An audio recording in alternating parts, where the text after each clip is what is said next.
What's going on, Rise Online? Thanks so much for joining us today. We believe that one encounter with God can change everything, and today might be that day. If you're new with us, we want to extend a special welcome to you, and if you're looking to connect with us, in the chat there's a link that says New Here, Start Here, or you can go to our website, risefl.org, and click the link in the top right-hand corner that also says New Here, Start Here. Share as much or as little information as you would like, and we look forward to connecting with you soon. Our online experience will be about an hour today. We'll have some singing, and then we'll hear a message straight from God's Word. And then also we'll be taking communion today. So grab some crackers or some juice so we can celebrate that together. We want to extend a special thank you to those of you who give. Your generosity helps further the ministry of Rise as we see lives changed by Jesus. So thank you for that. One of the best ways to make the most of our time today is to interact. So drop a comment, say amen, lift your hands as we pursue all that God has for us in this time. Thanks for connecting with us. Let's get ready for what God is going to do in our lives today.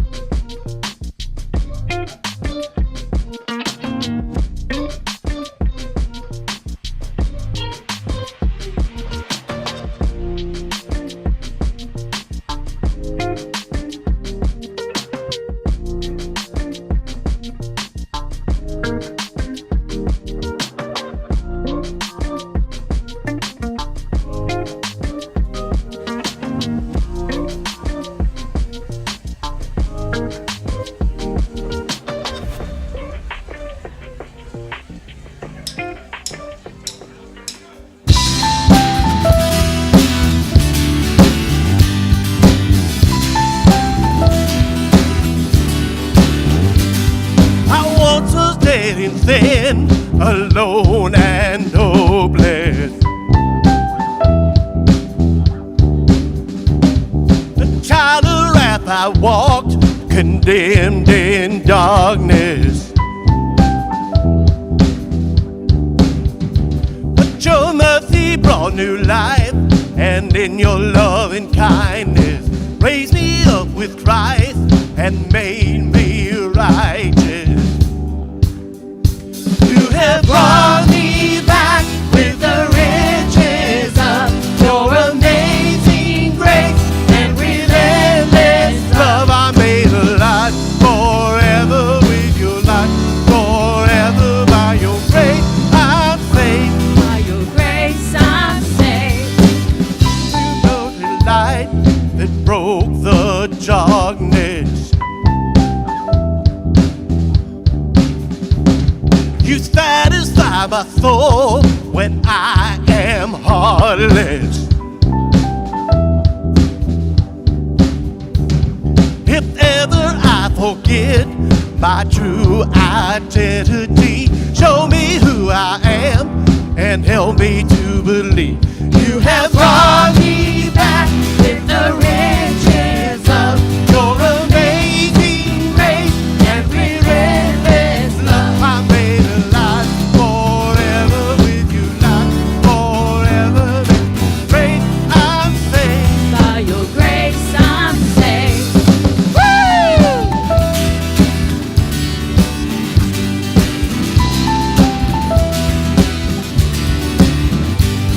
My sin has been erased. Thank you, Lord. I'll never be the same. My sin has been erased. I'll never be the same. You have brought me back with the riches of your amazing grace and relentless love. I made alive forever with your light, forever by your grace I'm saved. You have brought me back with the riches of your amazing grace and relentless love. I made alive forever with your light,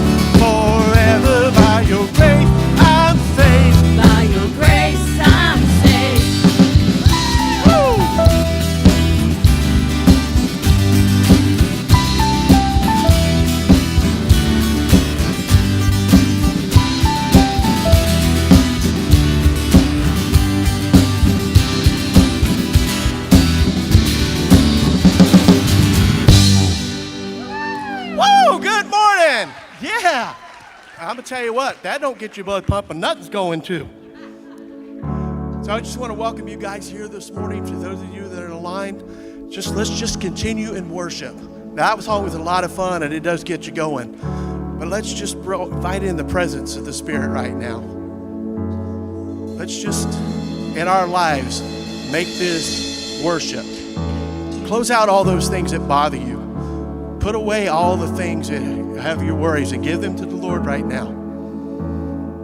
And let's just get at the feet of Jesus and the throne of God. And let's just sing to Him. Clear your mind and clear your hearts. You give life. You are love. You bring light to the darkness. You give hope. You restore every heart that is broken.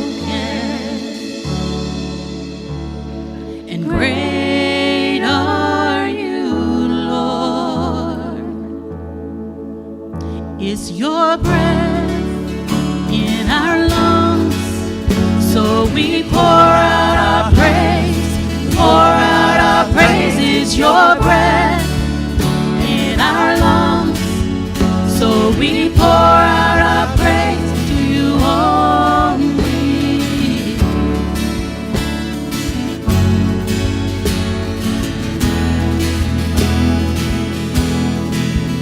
You give life. You are love. You bring light to the darkness. You give hope.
Thank you, Father. We just give you the praise and the glory, Father. Thank you, Jesus.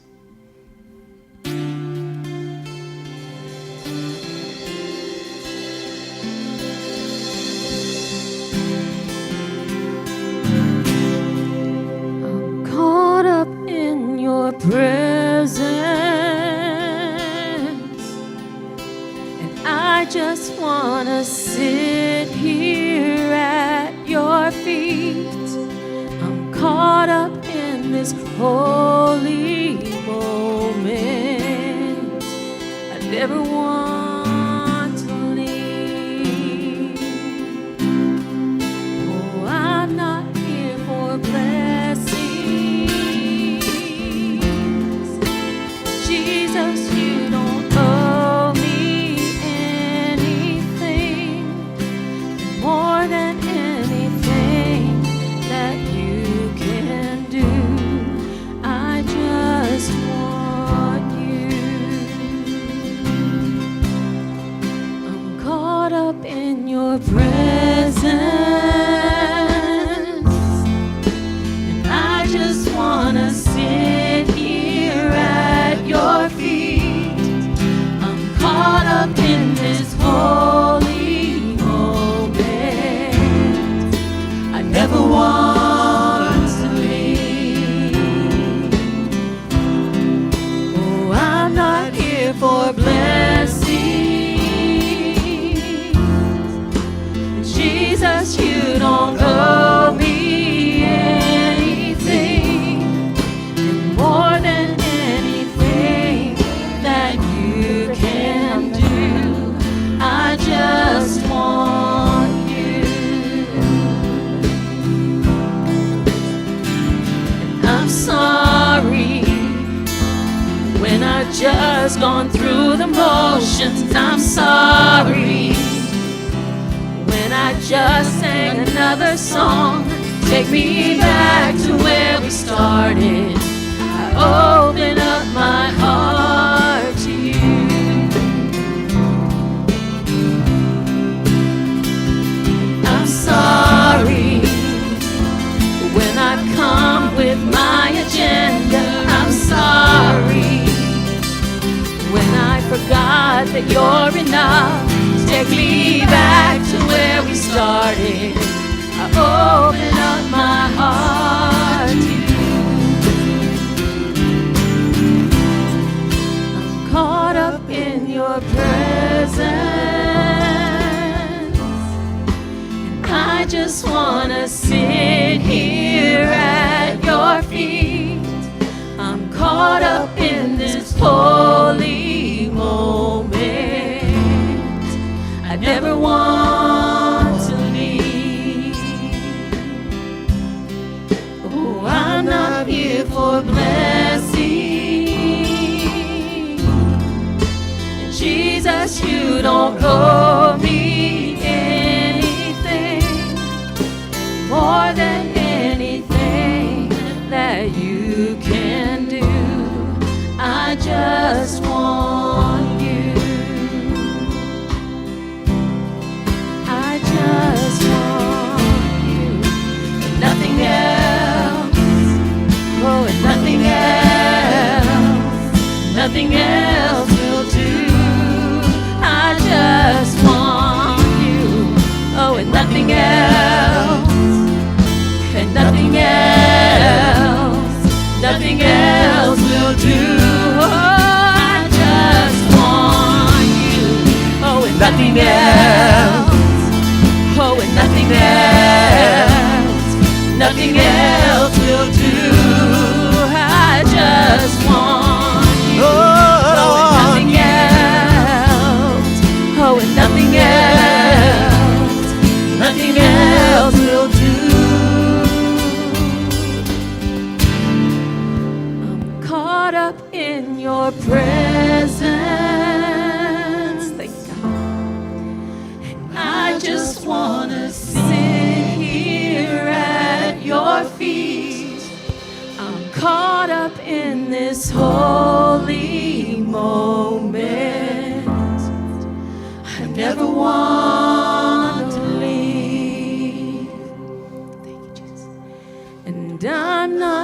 pray for blessings. And Jesus, you don't owe me anything. And more than anything that you can do, I just want you.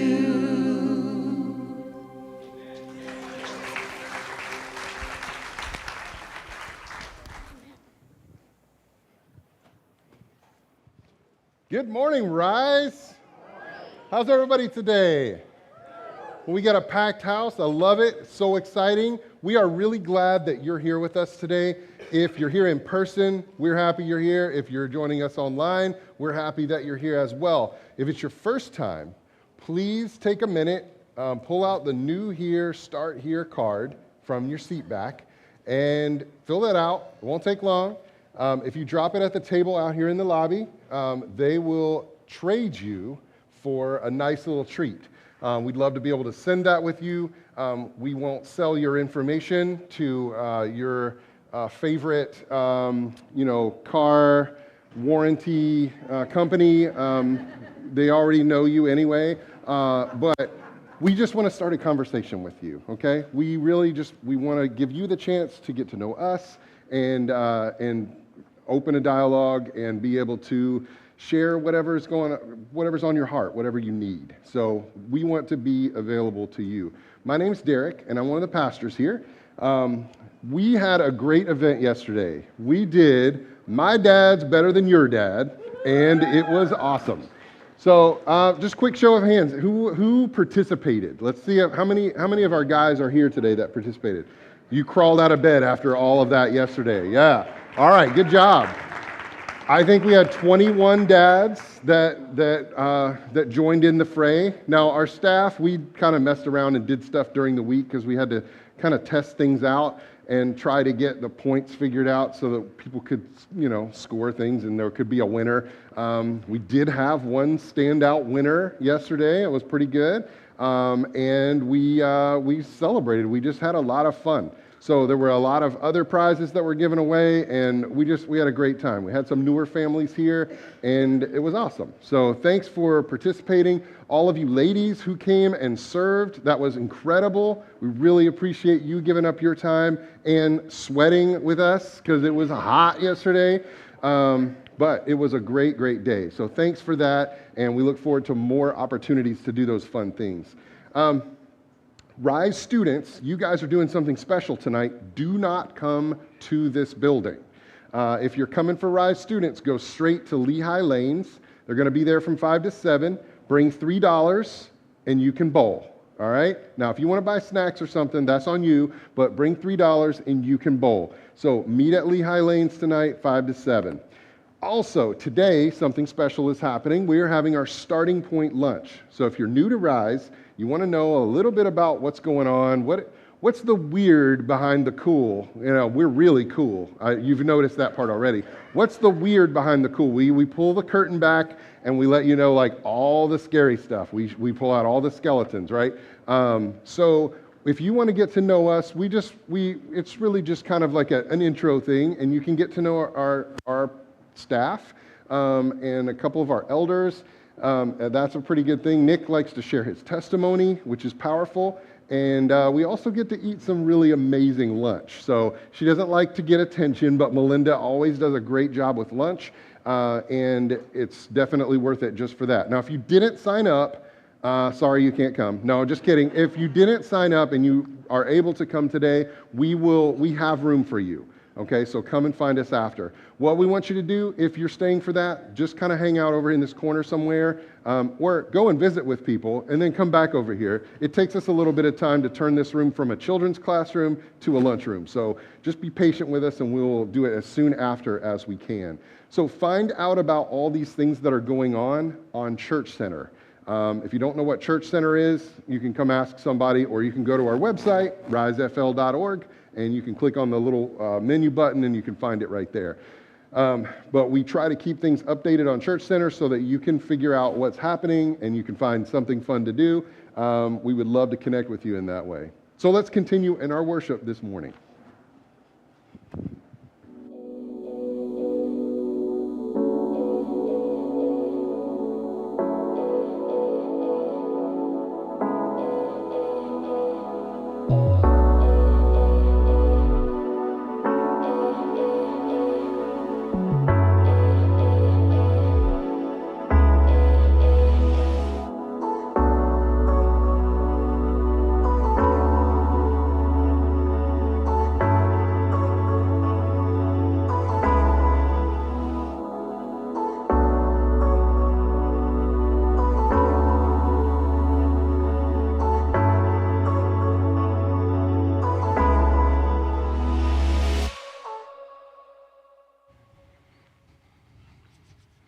What's going on? Whoa.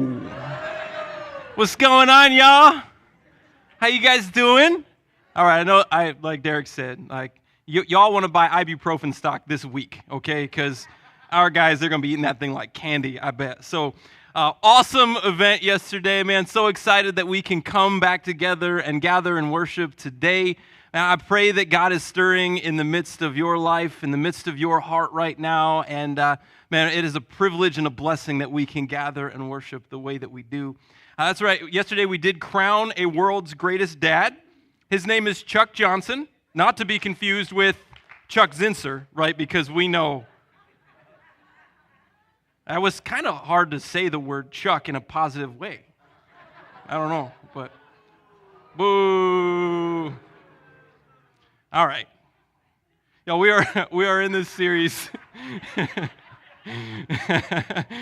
We are in this series called Summer in the Psalms, and this is the soundtrack of our summer, right? Every summer has that music that underscores what's going on in our life, and this is the soundtrack really of what it means to be a follower of Christ. The Psalms are that incredible songbook that has been given to us to reveal so much of who we are and who God is and how we relate to Him so often in ways that we can't normally express otherwise. And Psalms are so good. Today we're going to be taking a look at a psalm that I really think is going to challenge us. And I think that because it's really challenging to me as well. And it comes from Psalm 46. And the reason why I think this has really become a challenging point to us is because of this guy right here, right? Y'all have one in your pocket, and I know it's probably going to be about 3 minutes until somebody starts ringing, so it's okay. We just roll with it, right? Ricky, you on silent today? Okay, good. But man, it's amazing. It's amazing how connected this makes us, right? In ways that human history has never been connected before. It opened up this almost unlimited capacity to stay connected in some really diverse and dynamic ways, right? You've got text messaging, like, all right, that's for chumps, right? That's for novices, like that's entry-level kind of stuff. We got tweets, we got TikToks, TikTok even connecting us to China, right? Like, they're gonna know even more about us through TikTok. You've got reels, you've got shorts, you've got memes, all of these things that we put out there and that we consume in order to stay connected with other people. And it even created a whole new industry, this industry of influencers and contributors.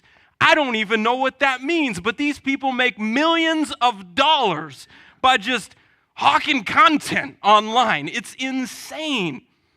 24 hours a day, 7 days a week, 365 days a year, we are connected. People telling us what to think, how to think. I mean, we get so embedded and so entrenched in the way that we operate that we forget that there are some other people who think some other things.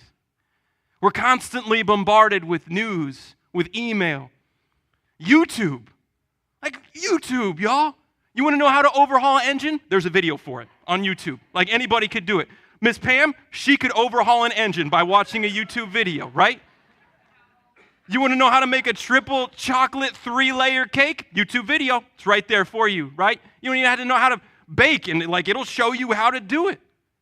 Maybe you want a vacation to Texarkana. You don't even know where that is. I don't really either. But there's a YouTube video, I bet, that'll, number one, show you where it is and show you all the things that there is to do there. Amazing, right? We've become so reliant on this thing, and we spend so much time with this thing. We are constantly connected, always on, always consuming.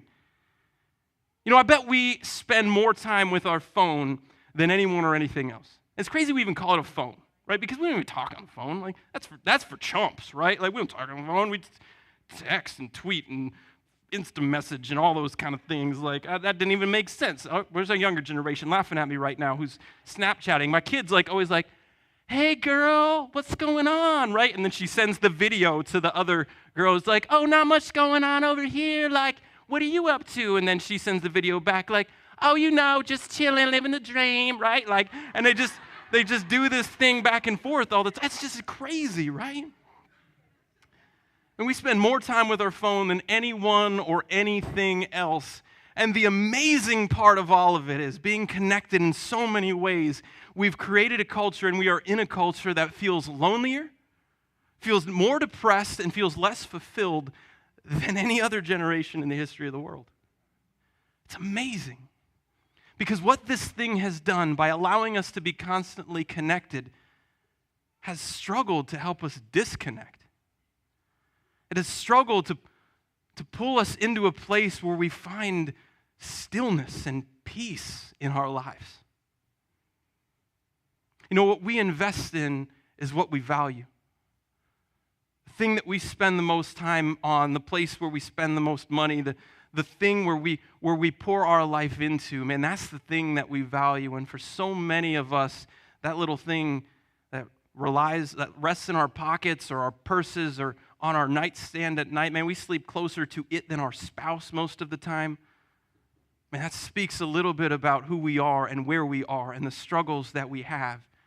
The problem is we miss the significance that comes with the life God has called us to when we lack the stillness that God has led us to. We're going to be spending a little bit of time in Psalm 46 today.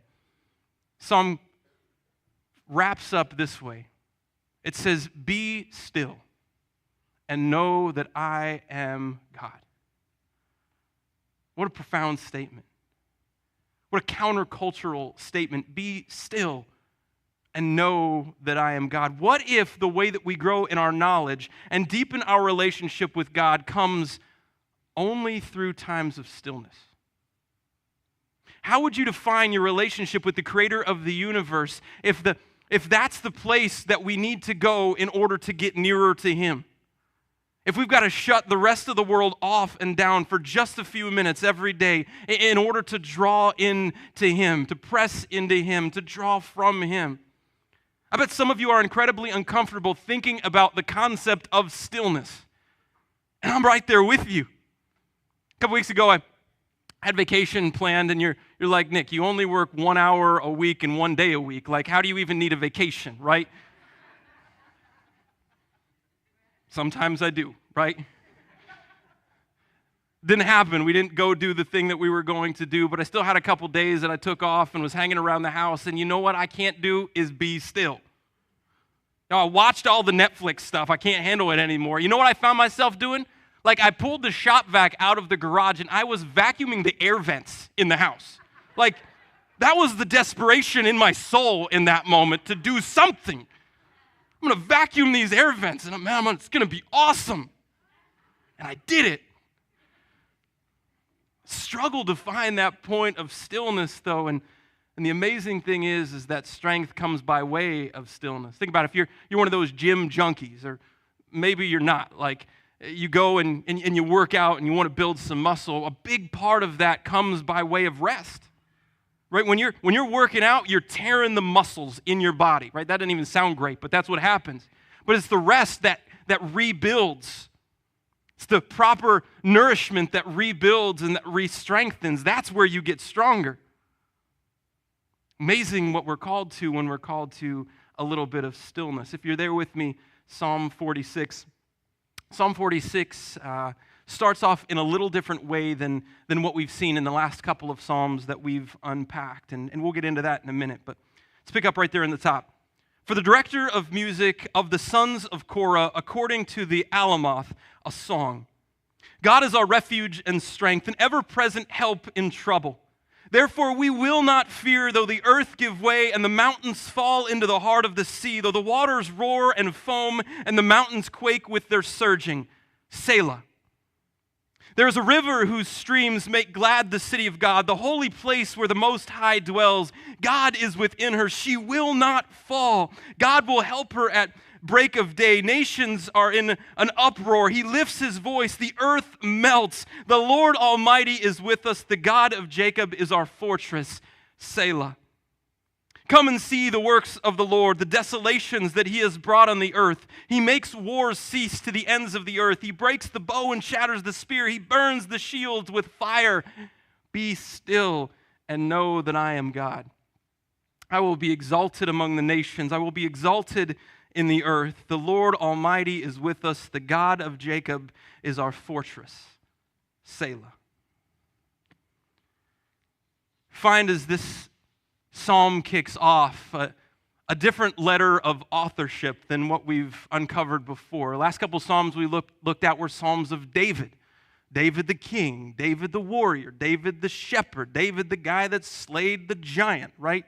That's who we were looking at. Now we find a different author. And embedded in understanding a little bit about this author helps us deepen our understanding of this psalm. Psalm has contributed to the sons of Korah. They've written 12 psalms that belong to them in the course of the 150 psalms that make up those 5 books of Psalms. We find that their psalms kick off this second book, if you will, of the Psalter, and it's Psalms 42 through 49 all belong to these guys, these sons of Korah. What do we need to understand about Korah? Well, it's believed that this Korah, who these sons belong to, is the same Korah that we meet way back during the Exodus. This man was a leader, but probably not the leader you want to follow. In fact, he was leading something, and it was a rebellion against Moses and Aaron. God's chosen men, God's tools of deliverance, the men God that he had elevated. We find that God does something pretty cool. What he does in response to this rebellion is he just opens up the earth and swallows this man and those who are with him. Family, the whole thing. Amazing what God can do, right? We find that there must have been some remnant that remained, though. And these men were a part of the tribe of Levi. The Levites, they were like the priestly guys of the ancient world. We find that they were given the task to care for the tent, the tabernacle. They were the ones who would put it all together. They were the ones who would serve as priests. They were the ones who would offer the sacrifices. They were the ones where the high priest would come from and then go into the Holy of Holies once a year. From there, once they got into the promised land, they were the ones that would care for and maintain the temple and make sure that the relationship of the people of Israel was pointed in the right direction, that it was pointed directly to God. They carried these incredibly priestly roles. And along with that, there were appointed some temple musicians who came from the Levites. So it's likely these guys were the praise band of the temple period. These were the guys who were playing guitar and drums and bass and maybe not those things, but they were playing some other instruments, and they were writing and composing these incredible works of songs that were meant to point people directly to the heart of the Lord. What I find awesome about this whole thing is that despite the rebellion of Korah, we find the restoration that came by way of his sons. This family line that is contributed to him. They probably also weren't like, he's my dad, there's the son. Like, we're talking like genealogically, several generations removed from this time. And so we find the restoration that comes from this. I think there's a message embedded in that, is that whatever has happened in the past, in the history of your family, you are not victim to generational curses. Right? Lord will break those chains if you will lean into him. And then this psalm, it makes one of those most well-worn statements in all of Scripture. Be still and know that I'm God. It's crazy. Like, this is one of those statements that we plaster all over things. You put it on those little wooden cutout things that you buy from Hobby Lobby. I know some of y'all have those things. You know, I see some giggles right now. Like, yep, I've got that. You know what we have in the church? We have a pillow that says "Be still," right? Like, maybe you have this pillow. Yeah, I stole this from the family lounge. It's not because I'm ready to nap, because it was a long day yesterday. So we plaster this thing all over to serve as a reminder, yet so often we're not willing to put in the proper work that it takes to be still. Cool thing about this psalm is that it offers a demonstration of what this line, what this kind of crux of the entire psalm points us to. It points us to that place of creating a breathing space, having a pause, stepping into stillness. There's that word Selah. Maybe you have it in your translation, maybe not.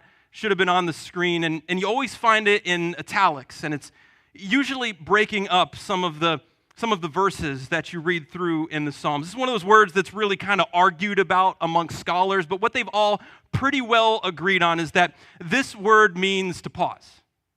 This word means to breathe. This word means to stop, to be still, to reflect. In the midst of all of the music that is going on, this is a moment of silence. The cool thing about this psalm is we find that these moments to sit in stillness for just a second, they're mixed in with these profoundly relevant challenges that humanity has encountered since pert near the beginning of it all. This psalm, it takes us back to the beginning. Sons of Korah, you can hear that's what they've got in mind, the beginning, Genesis, in the beginning God.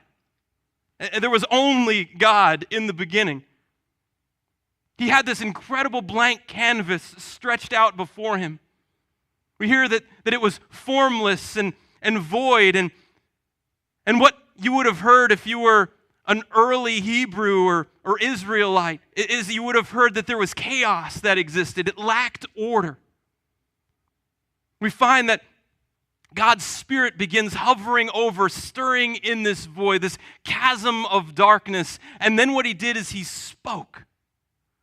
And he began the process of creating and establishing boundaries and borders and putting order in place where there wasn't order before. What's day one? Day and night. He separates the two and creates a boundary that neither can cross. He separates the waters above from the waters below. He creates these boundaries for the sea and dry ground.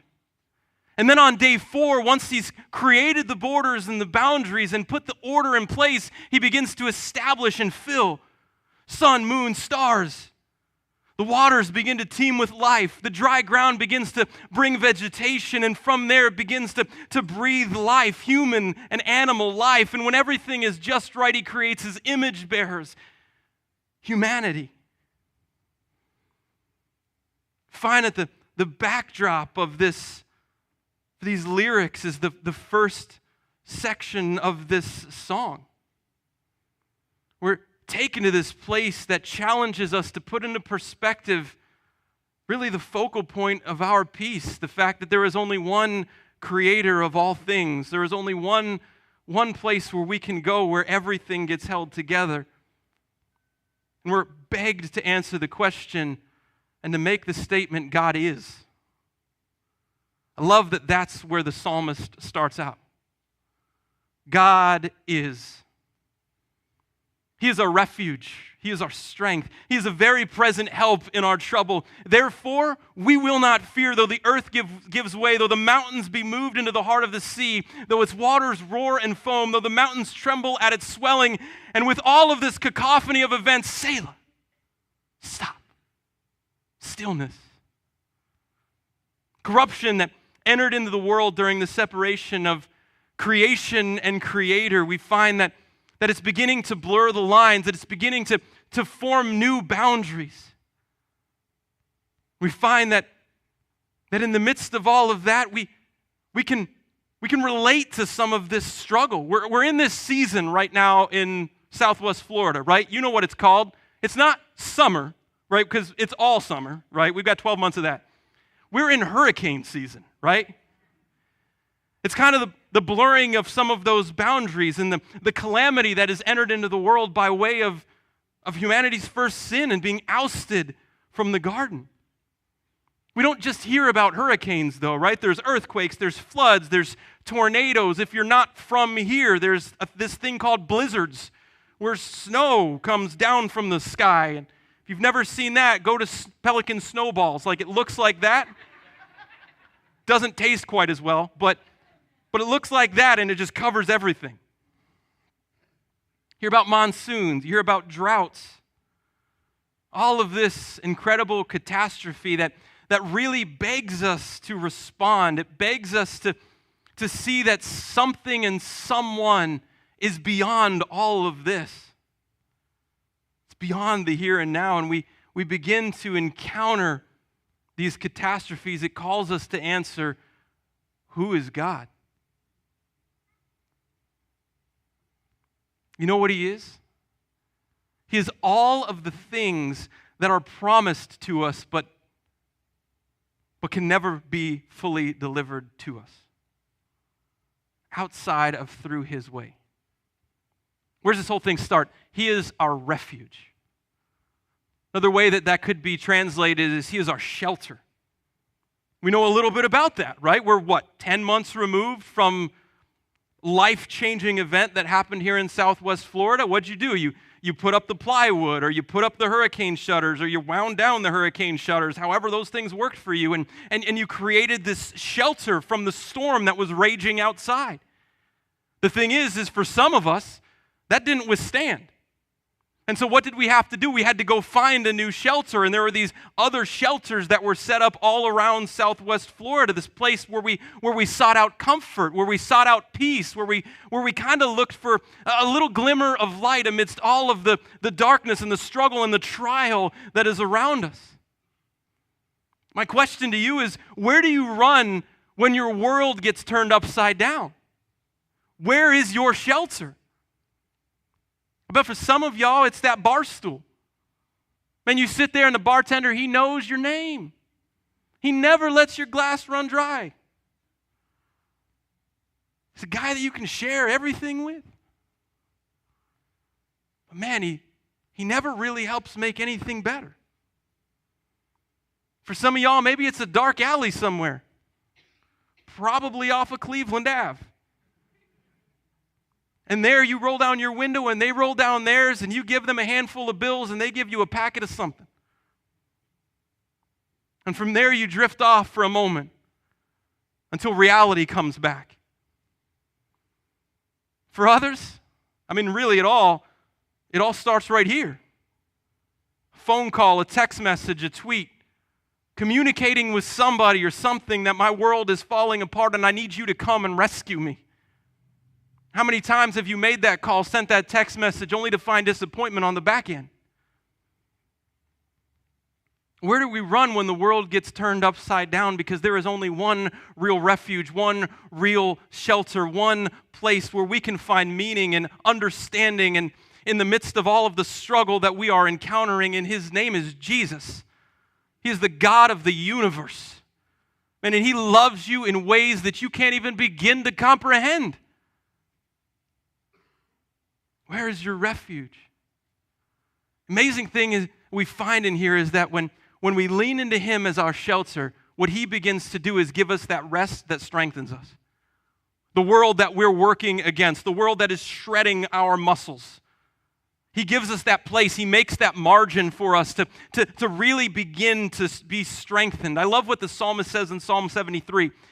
He says, my flesh and my heart may fail, but God is the strength of my heart and my portion forever. I love that statement because your flesh, your heart will fail. Not that it will, not may, it will fail. Our strength is never enough on its own. And the crazy thing is that when we act solely in our strength, oftentimes it leads us to a point of tremendous failure that not only does harm to us, but can bring harm to other people as well. There's a lie that circulates. You've heard me say this before, right? One of the biggest lies that circulates is that God will never give you more than you can handle. I like it, right? The chuckles are good because you will always have far more than you can handle in your own strength, but you will never have more that you and God together cannot handle.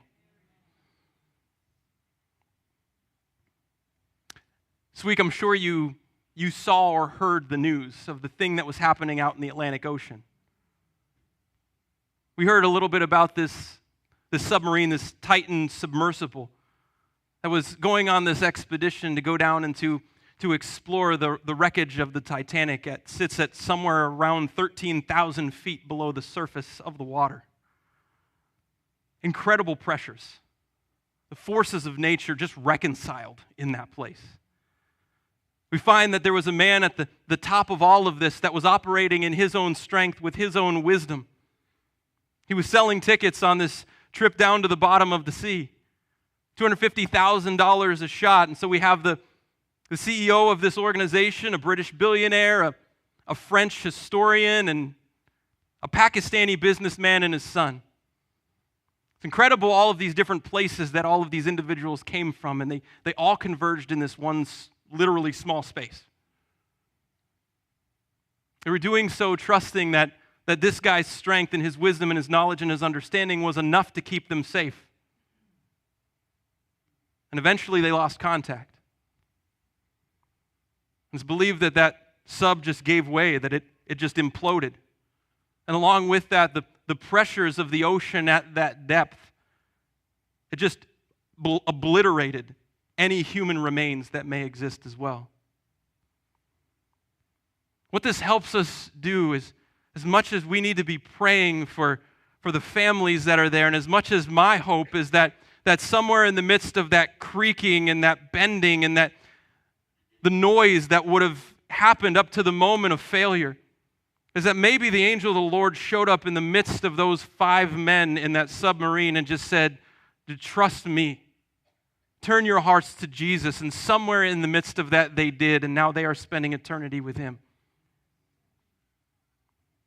What this does is it puts our eternity into perspective, that the reality is that none of us are going to get out of this life alive.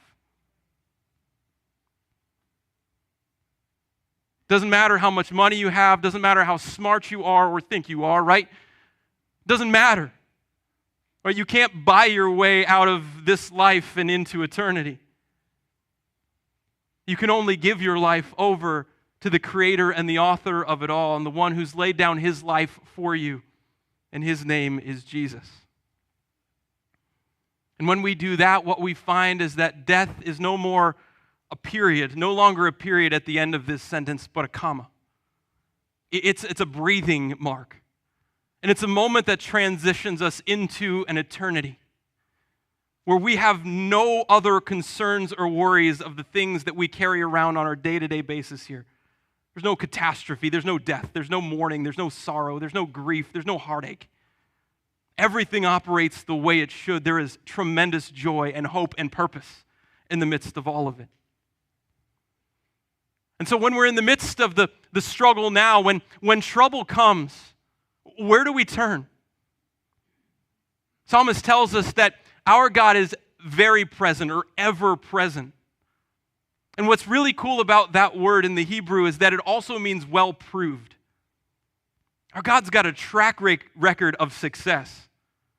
Like he is undefeated and undisputed. Like that is how he rolls.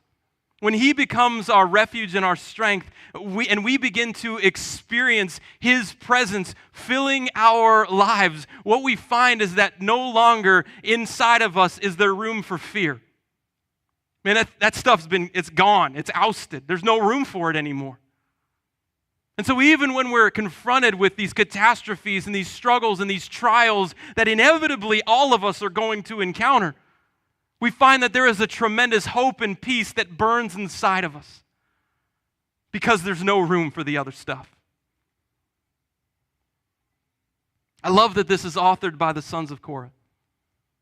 They were bound into a troubled past of God's people. And look at the lineage behind them. Their father, Korah, he elicits this reminder of God's provision and God's judgment. And on the other side of that is immense grace that is opened up to everyone, regardless of where we've been and what we've done. It leads us to that place of creating breathing room, that place to stop, that moment of stillness, the first Selah that we encounter. And from there we move on reflecting on God's role and our relationship in the midst of a corrupted nature, to seeing his influence as we encounter the corrupted nations around us. Psalmist says, there's a river whose streams make glad the city of God, the holy habitation of the Most High. God is in the midst of her. She shall not be moved. God will help her when morning dawns. The nations rage and kingdoms totter. He utters his voice and the earth melts. The Lord of hosts is with us. The God of Jacob is our fortress. Selah. I wonder if Jesus had this psalm in the back of his mind as he was moving into that moment where he would be betrayed and abandoned, where he would be beaten and then ultimately crucified. I wonder if this is what he was thinking of when he was speaking to his disciples in Matthew 24 when he says this. He answers them, "Watch out that no one deceives you. For many will come in my name claiming I am the Messiah and will deceive many. You will hear of wars and rumors of wars, but see to it that you are not alarmed. Such things must happen, but the end is still to come. Nation will rise against nation, kingdom against kingdom. There will be famines and earthquakes in various places. All of these are the beginnings of the birth pains." And God's already told us these things can, will, and are going to happen. I was given some incredible advice at one point. He said, "Nick, never trust anyone who says, we are from the government and we're here to help. Inevitably, it'll lead you into a really bad place." I mean, I love where we live. I fly the flag out in front of my house every day. I love the fact that we are able to gather and worship in freedom. I love the fact that there are men and women who are willing to put themselves in harm's way so that we can sleep safely at night. I love the fact that that's a part of our story, but somewhere above all of that are people who are just clamoring for power and position. And what we've got to recognize is that even though they claim and they say, if you vote for me, I will save and solve all of your problems, what that is a political promise, which means it's a little ripe, right, if you know what I'm saying. We think about the conflict in the world around us. We hear news about all these things, right? Ukraine and Russia. Right now, Russia and Russia. We've got the warring factions that exist in Sudan, those two warlords who are fighting over territory, and you know who's caught in the middle of it? All of the citizens and civilians who are being slaughtered because these men want a little bit more influence and power. Think about those ever-present tensions that exist in the Middle East, kingdom against kingdom, nation against nation. And what about the political tensions that exist in our country? Right, you're told you have to choose a side. You are either red or blue. You are either Republican or Democrat. You are either conservative or liberal. You are either right-wing or left-wing. And there's no room in the middle for any of that other stuff. And so what do? We consume because we end up getting inundated with our perspective, and we never take time to listen to some of the really good points that come from the other side of the aisle. Neither side has it all together, just so you know that, right? And in the midst of all of this, while nation rises against nation, kingdom rises against kingdom, and they wield the sword, what we find is that our God doesn't conquer with a sword, he conquers with a word. Our instruments of war will fail, and every kingdom that is conquered will be taken back and made right before the Lord. He created it. It belongs to him. It is all his. And what we have to remember is that there isn't a weapon or a wall that can stand against the word of the Lord. Think about those walls of Jericho. Talked about that at the beginning of the year, right? They came down with a trumpet blast, y'all. That's the power of our God.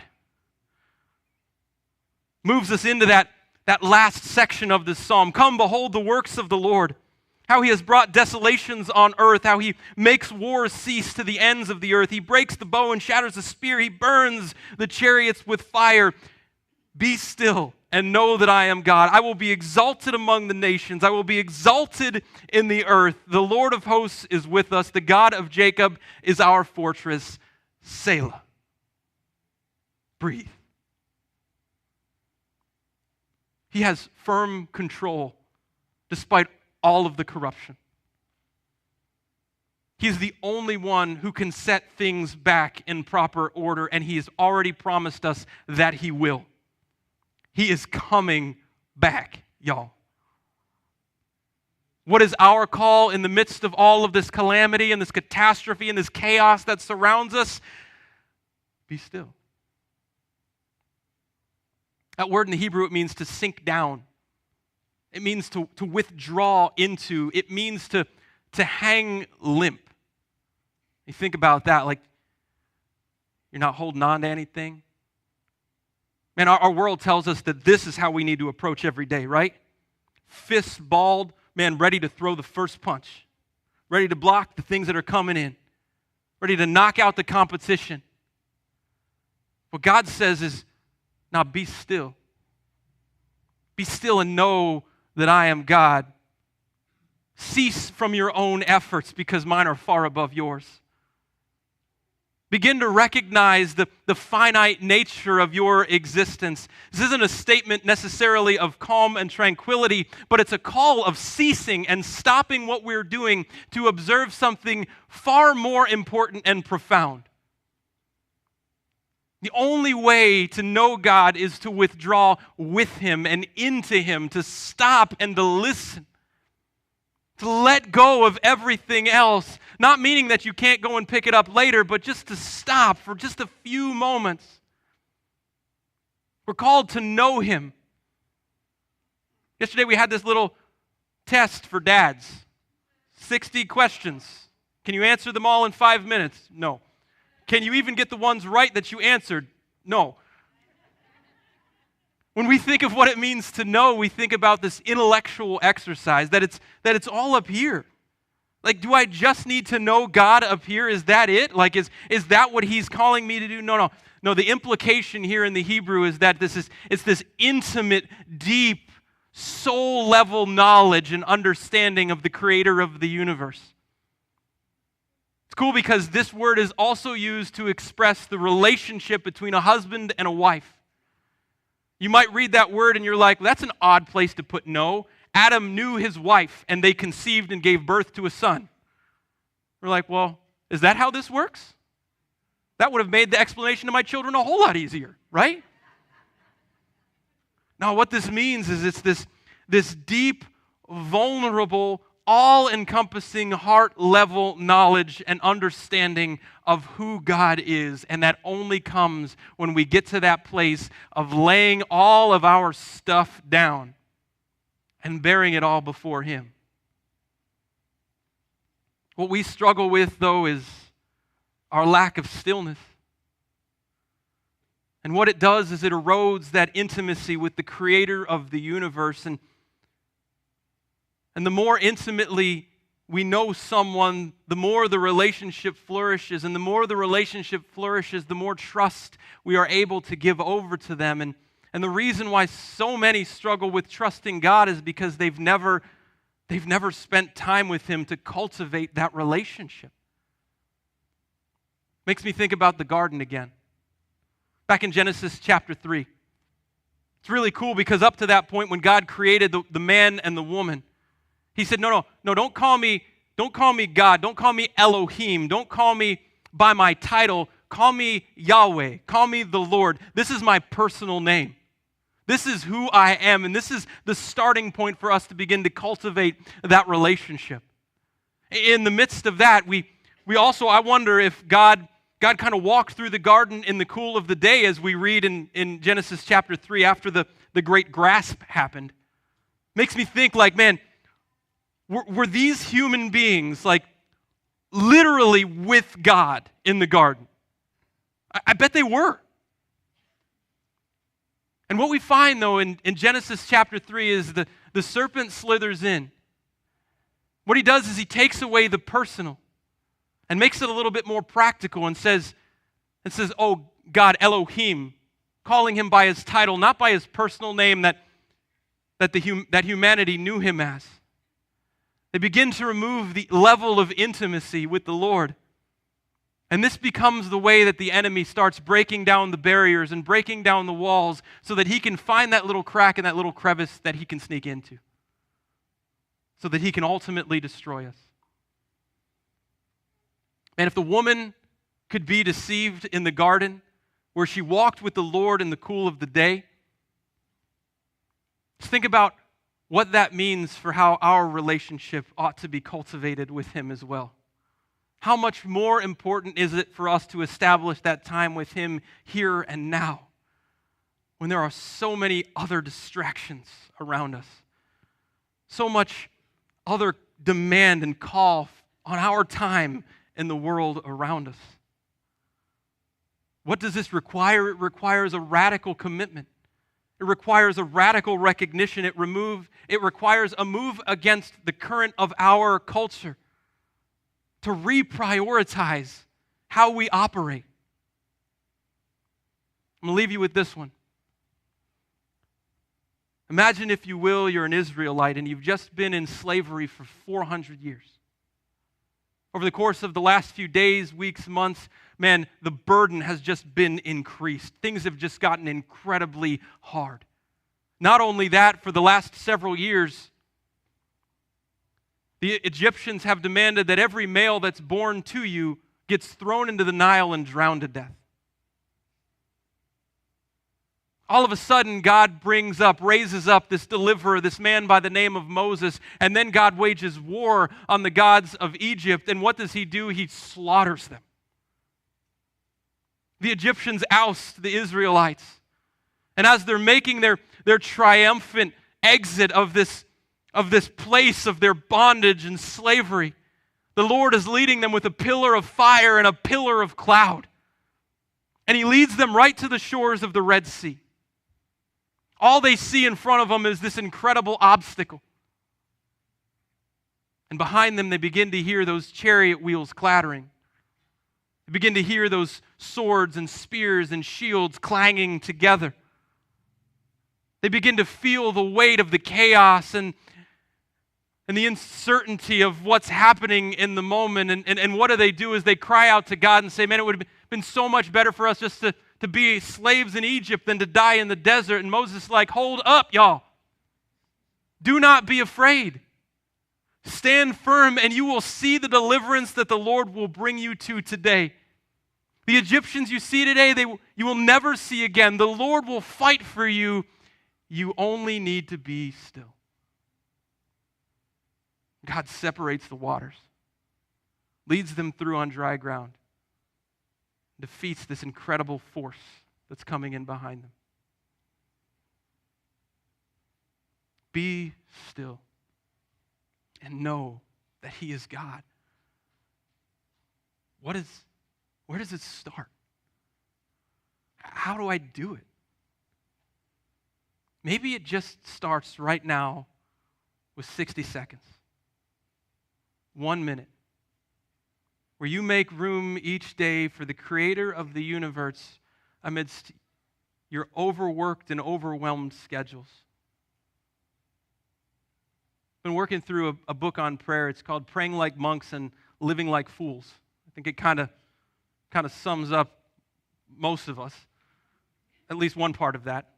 I won't tell you which part. And one of the things that it's challenged me to is to get to that place of just stillness and centering prayer. Here's what that looks like. I want you guys to do this with me. In your chairs, I want you to put your feet flat on the ground. And I want you to open up your palms, put them on your legs, and close your eyes.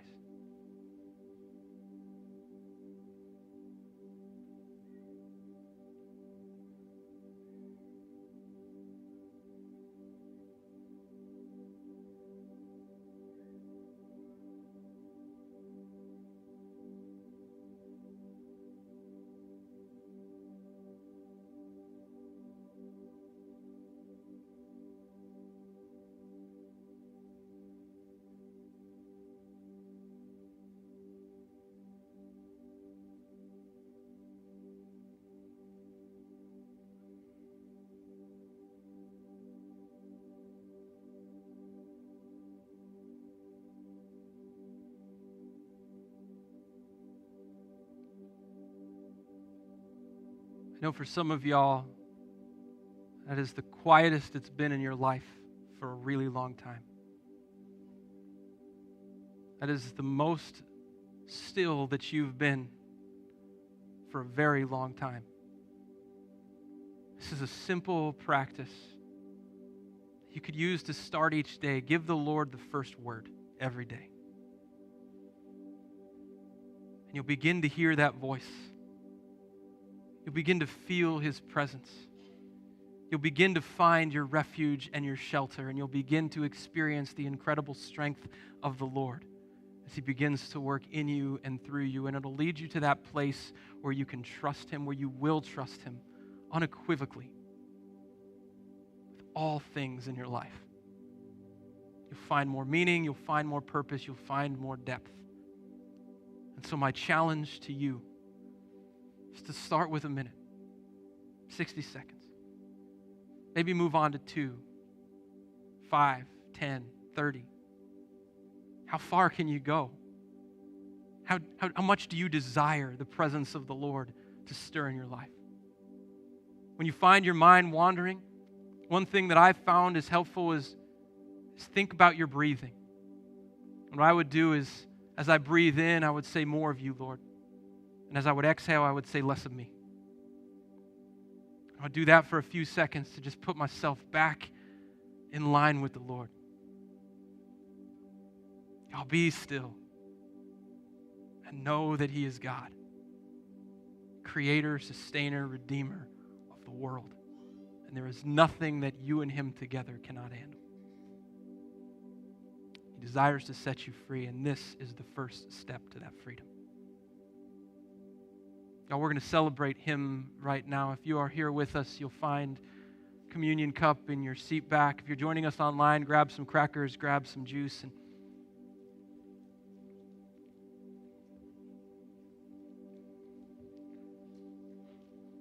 And what I imagine happened is Jesus called to attention His disciples. And I wonder if He just waited for a moment as He lifted up the bread. He took a breath. He let the stillness set in. And then He broke that bread and He said, "This is my body that's been broken for you. Take and eat."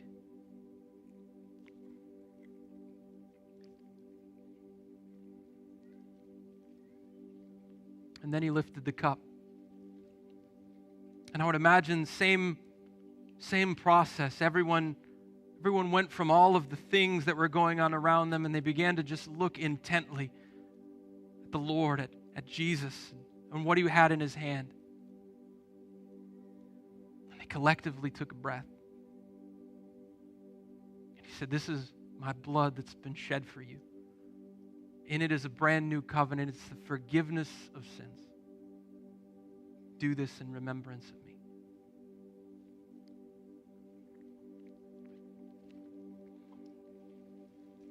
Let's pray.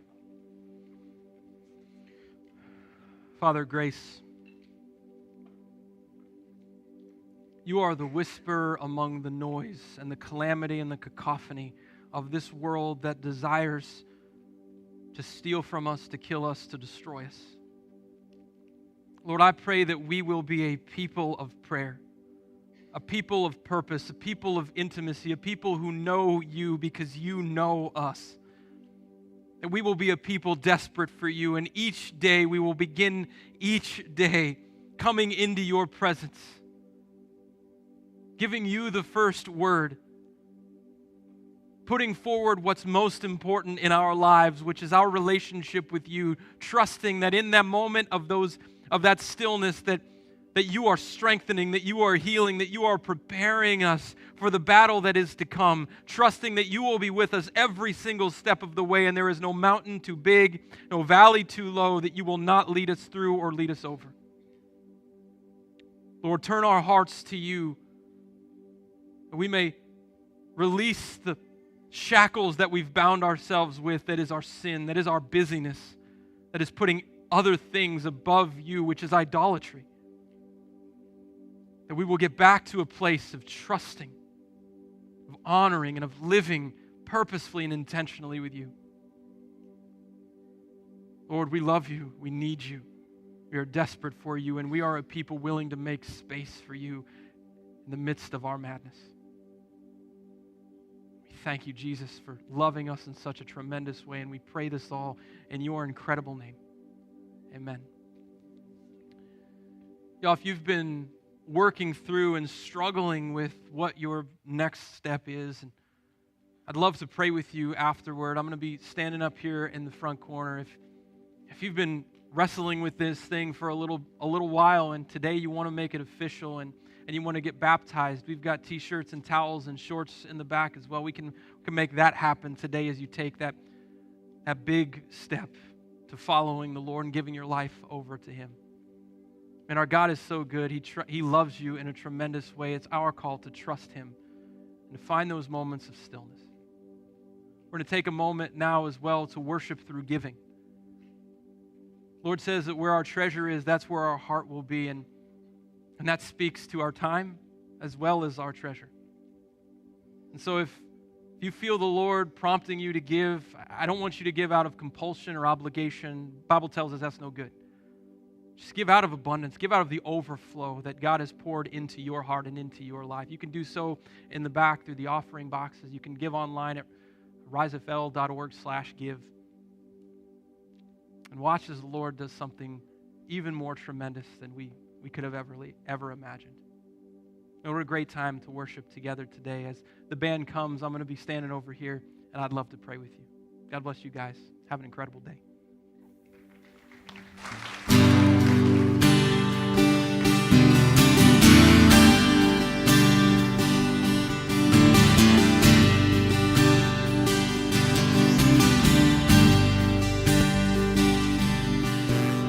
Amazing grace, how sweet the sound that saved a wretch like me. I was lost, but now I'm found. Was blind, but now I see. Was grace that taught my heart to fear, and grace my fears relieved. How precious did that grace appear the hour I first believed. My chains are gone, I've been set free. My God, my Savior has ransomed me. And like a flood, His mercy reigns, unending love, amazing grace.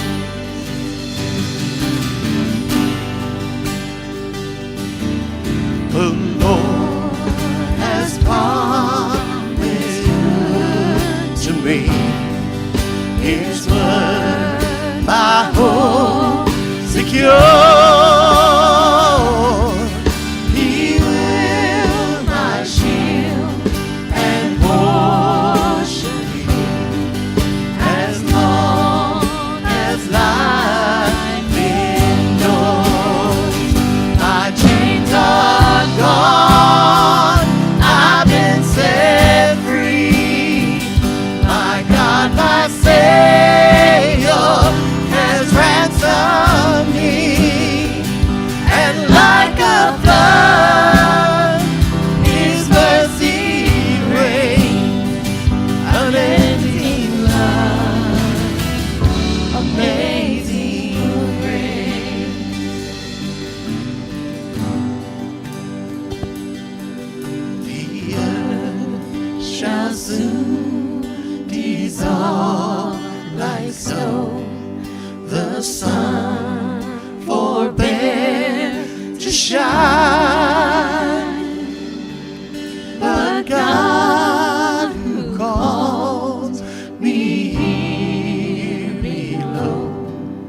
will be forever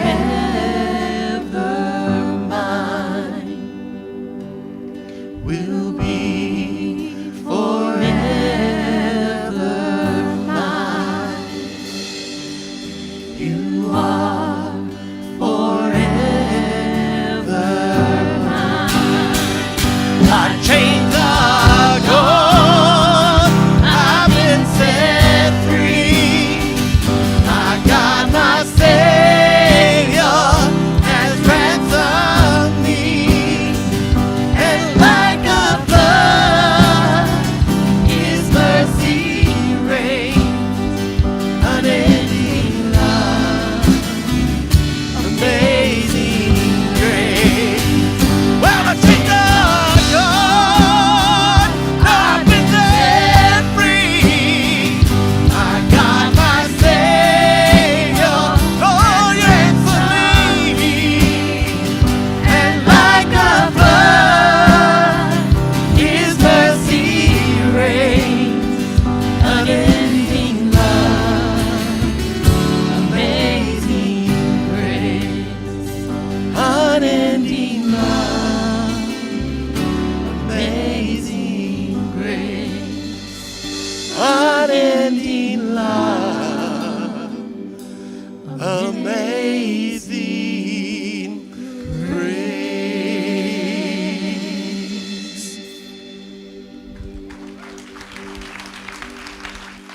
Just go into the week. Take the Lord with you. And have a great, great week.